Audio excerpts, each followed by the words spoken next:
So James Harden is a Los Angeles Clipper. Man, it's a move that I think a lot of NBA fans have been expecting, but it's a move that I didn't expect to happen tonight on a night where the Lions hammered the Raiders on Monday Night Football and Devontae Adams trade rumors are swirling. Please, Jets, trade for him, please. New York Jets, Devontae Adams pairing with Garrett Wilson. Anyway, and that happened in the NFL world. Is sports equinox. So we had a bunch of hockey games going on, had some moments dedicated to Adam Johnson, who passed away. We had the Rangers going up 2-1 in the World Series behind a stellar performance from John Gray, replacing the injured Max Scherzer. Now Andrew Heaney's going to start game 4. On a night where all that happened, James Harden getting traded is probably the story.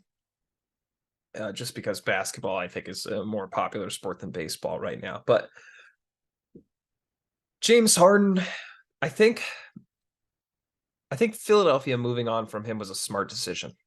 I've talked about on a couple different videos, Tyrese Maxey has the potential to glow up into an all-star player this year. And he's shown that. He looks like an all-NBA player so far this year. He's shown elite ability to get to the basket, elite quickness, and he's always a good shooter.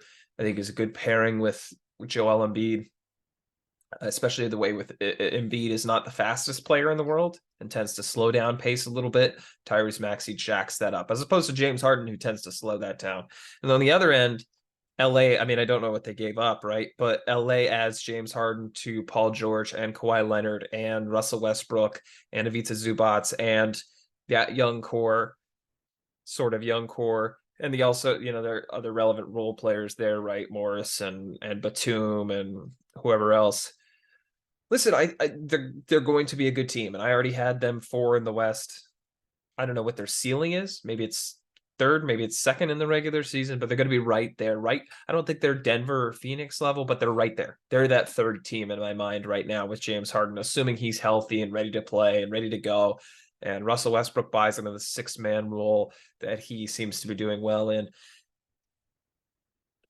I think this was a good move for both sides on the surface level. And we don't know the trade details. I'm rapidly refreshing Twitter. We just know around 35 minutes that Adrian Wojnarowski tweeted from ESPN, the Philadelphia 76ers have agreed on a trade to send James Harden to the Los Angeles Clippers. So we don't know what's coming back.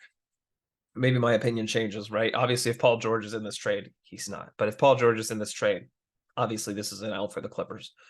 But as it stands right now, assuming that it's going to be some package of Terrence Mann, Amir Coffey, maybe a Marcus Morris and a first, I don't know, something like that. I'm just guessing at the package.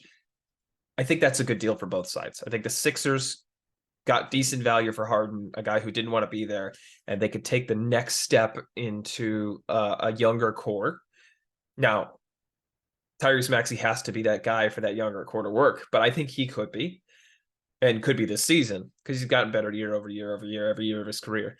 And then for the Clippers, I think this is a win because they elevate their ceiling. They continue to improve the star power on the team and improve the guys who you can go to for a clutch playoff bucket. I think you really got 4 guys for that now. Maybe you don't think Westbrook is that guy, but you cannot argue with the fact that you at least have 2. You have Kawhi Leonard and you have James Harden. And I would include Paul George in there. I would probably include Russell Westbrook in there, guys that I want closing the game. Obviously, Westbrook's the 4th of those 4, but you got 4 guys now. You got enough star power, still a decent amount of depth, assuming they haven't traded too much to get Harden. I like this move for both sides. But we'll see what the trade compensation was. I'm not willing to stay up long enough to find that out. I got work in the morning. But let me know what you think of this trade in the comments below. Do you think it's a win for both sides like I do? Let me know what you think. Thank you for watching. Peace out. Just kidding, we're back. I just got a notification right as I clicked end recording. Sixers are acquiring Marcus Morris, Nick Batum, Robert Covington, KJ Martin, multiple draft picks, and a pick swap for James Harden, PJ Tucker, and Philip Petrusev. Can never pronounce his name correctly. So PJ Tucker was a surprising move back. I thought he was going to stay in Philly, but otherwise, a lot of pieces the Sixers are giving up. I'm sorry, this is probably crappy audio. A lot of pieces the Sixers are giving up, but they sacrificed some depth for stardom, and I don't hate it.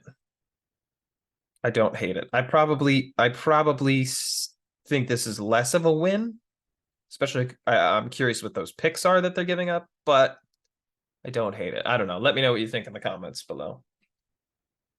I'm still processing. I like it more for the 76ers than I did just a few moments ago, but I think I still like it for the Clippers too. I think it's still a win.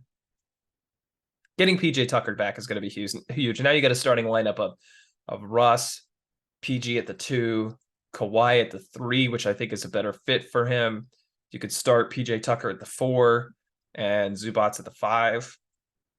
I don't even know what your bench looks like now.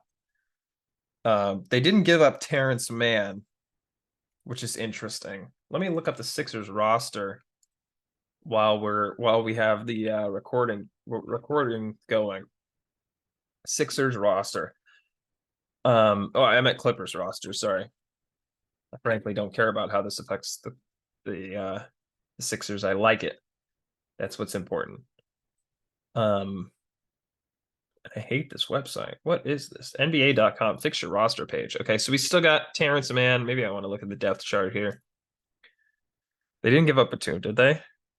They did give up Batum. Holy crap. So you got to go Harden, Paul George, Leonard, PJ Tucker, Ivica Zubats. So off the bench, we're looking at Russell Westbrook, Norman Powell, Terrence Mann. That front court is weak because we lost Marcus Morris, we lost Robert Covington, we lost Nick Batum. So who's in the bench front court? Mason Plumlee, Amir Coffey, if you want to play him at the 3. That's rough. That is rough. If we're unless you're starting James Harden, Russell Westbrook, Paul George, Kawhi Leonard, Zubats, and then you can bring in. I mean, you got Terrence Mann coming off the bench. I don't know. I don't know about this one, man. So if the Clippers are starting, let's assume they're starting Harden, Paul George, Kawhi Leonard, PJ Tucker, Ivica Zubats. So then we bring it in. The bench unit is Russell Westbrook, Norman Powell, Terrence Mann, Bones Highland, if you want to play him, and Mason Plumlee. I just don't know about the depth at the wing position. You basically have Paul George, Terrence Mann, and Kawhi Leonard. PJ Tucker. Those 4. Actually, that's not too bad.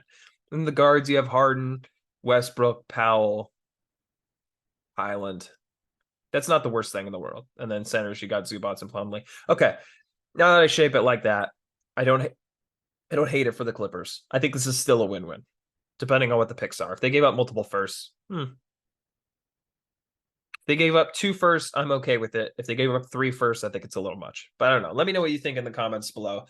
Did the Clippers or the Sixers win this trade, or is it a win-win? Let me know what you think. Thank you very much for watching. Peace out.